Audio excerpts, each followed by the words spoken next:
Hello, once again. I think maybe this may be my last video here, considering what I'm going to say. But I will say it anyway, because it's the truth, basically, and some people do not like the truth. As I've mentioned before about propaganda, especially Western propaganda, it's the most sophisticated in the world, bar none.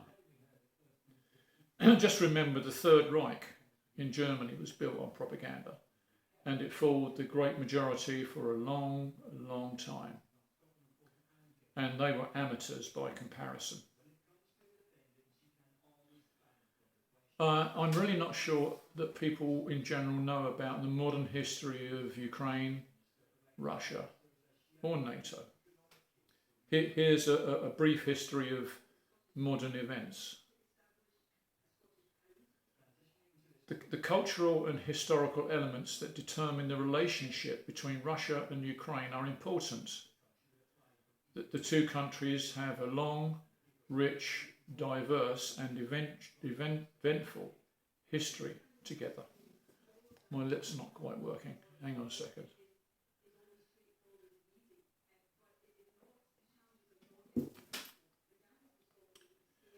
Now, this would be essential if the crisis we are experiencing today was rooted in history. But it isn't. It's a product of the present. The war we see today doesn't not come from our great-grandparents, our grandparents, or even our parents. It comes from us, modern people. We have created this crisis. And we've created every piece of it. We have only exploited existing plans and exploited Ukraine to satisfy an old dream, to try to bring down Russia completely. A plan by the USA and its Western puppets. Chrystia Freeland, Antony Blinken, Victoria Nuland and Olaf Scholz, all of German ancestry. Their grandfathers, along with Mr. Hitler, had that dream in the past. But Russia destroyed that dream and lost 18 million of its people in the process. Never forget that. The way we understand crises determines the way we solve them. Cheating with the facts leads to disaster. And this is what is happening in Ukraine. In this case, the number of issues is so enormous, it would take a lifetime to explain. Just let me focus on a few of them. In 2021, NATO Secretary General Jens Stoltenberg stated that there was never a promise that NATO would not expand eastward after the fall of the Berlin Wall. This claim remains widespread among self-proclaimed experts on Russia, who explain that there was no promise because there was no treaty or written agreement. Remember that. This argument is false, so let me enlarge on that just a little bit. This may seem boring, but it's really important.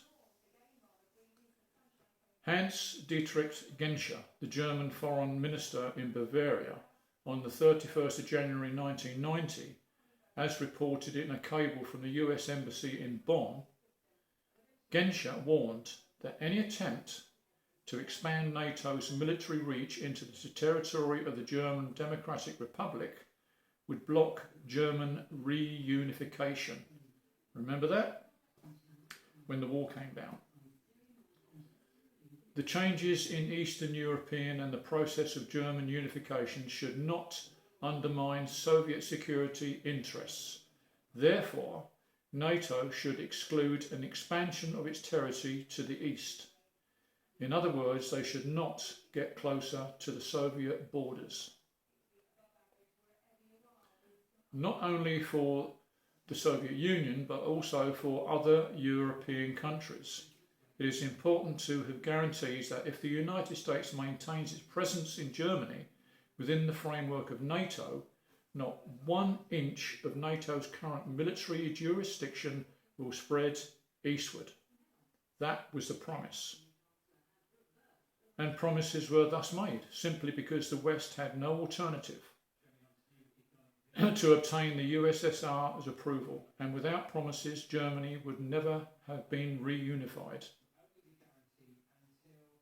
Gorbachev, at the time, accepted German reunification only because he had received assurances from President George H.W. Bush and James Baker, Chancellor Helmut Kohl, and his Foreign Minister Hans-Dietrich Genscher, British Prime Minister Margaret Thatcher, her successor John Major, and their Foreign Minister Douglas Hurd.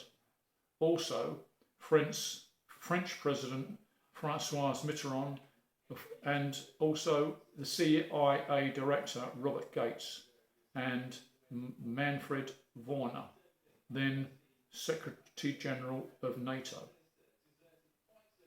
Thus, on the 17th of May 1990, in a speech in Brussels, Manfred Wörner, NATO General Secretary, declared, the fact that we are prepared not to deploy NATO army beyond German territory gives the Soviet Union a solid guarantee of security. In February 2022, in the German magazine Der Spiegel, Joshua Schifferson, an American political analyst, revealed a declassified secret document on March 6, 1991, written after a meeting of the political directors of the foreign ministries of the United States, Great Britain, France, and Germany. It reports the words of the German representative Jürgen Kroberg. We made it clear in the 2+4 negotiations that we would not extend NATO beyond the River Elbe. Therefore, we cannot offer NATO membership to Poland and other East European countries. The representative of the other countries also accepted the idea of not offering NATO membership to other East European countries. So, written record or not, there was a deal, simply because the deal was inevitable. Now, in international law, a promise is valid under unilateral act and must be respected. Those who deny this today are simply individuals who do not know the value of a given word. A man's promise is his bond. If he breaks it, it will also break a lot of other words. Most importantly is trust. And when trust has gone, it's gone. Now here's the really important bit, bringing this right up to date. And you might just question what America is planning later this month. And it's called Operation Steadfast Noon. And they plan to have nuclear exercises only 1,000 kilometers from Russia, involving up to 14 countries and 60 aircraft, including state-of-the-art fighters and US B-52 Stratofortress strategic bombers. Do you believe this? Well, of course, that could be seen as extreme provocation and maybe is not a good idea at all. Are they mad? You tell me, because that scares the hell out of me. Crazy, crazy, crazy move. And it must be stopped. Thank you for listening. Bye-bye.